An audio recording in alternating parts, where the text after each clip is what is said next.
Few fantasy stories have had as many iterations as King Arthur.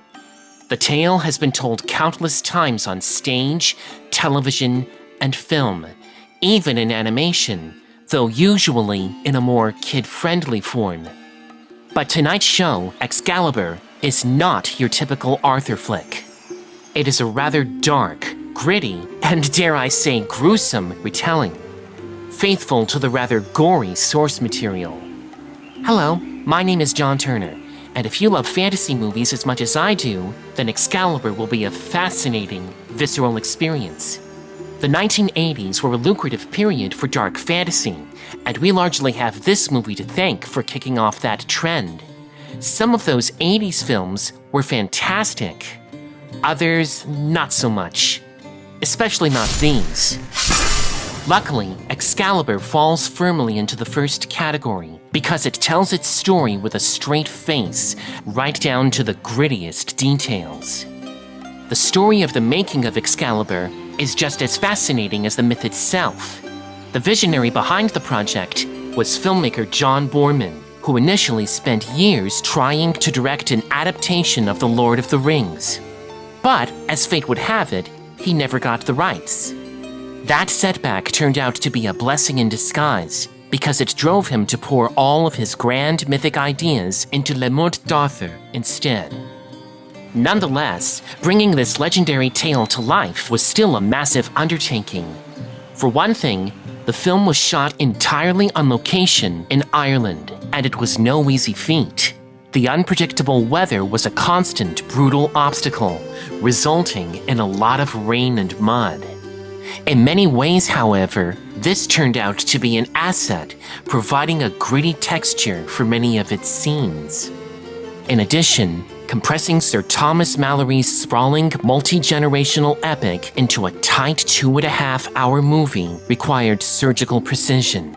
In fact, the first cut of the movie was nearly 3 hours long. As a result, some trimming had to be done in order to provide the movie with a breakneck pace.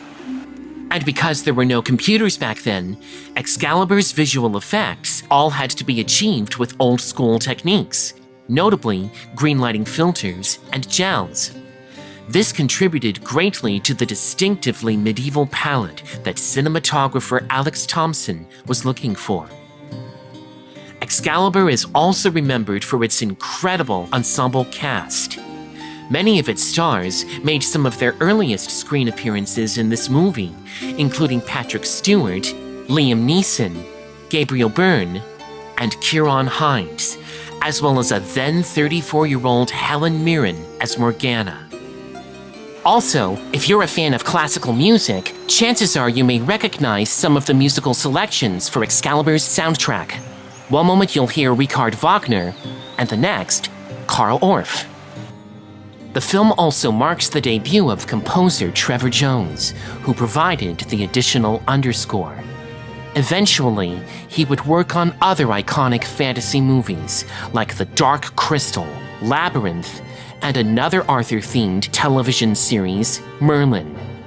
Released in theaters on April 10, 1981, Excalibur was an instant success, earning more than 3 times its budget of $11 million. Today, the film still holds up, and as a matter of fact, has turned 45 years old this year. It has been frequently viewed on television as well as physical media, but the big screen is the ideal place to experience a fantasy such as this. As mentioned, this is not a movie for the faint of heart. Excalibur earns its R rating, but its reasons are not shock value for the sake of it, for this is as close to the original tale as possible. Don't say I didn't warn you. Having said all that, we hope you enjoyed the movie, for there are few other retellings of Arthur quite like this one.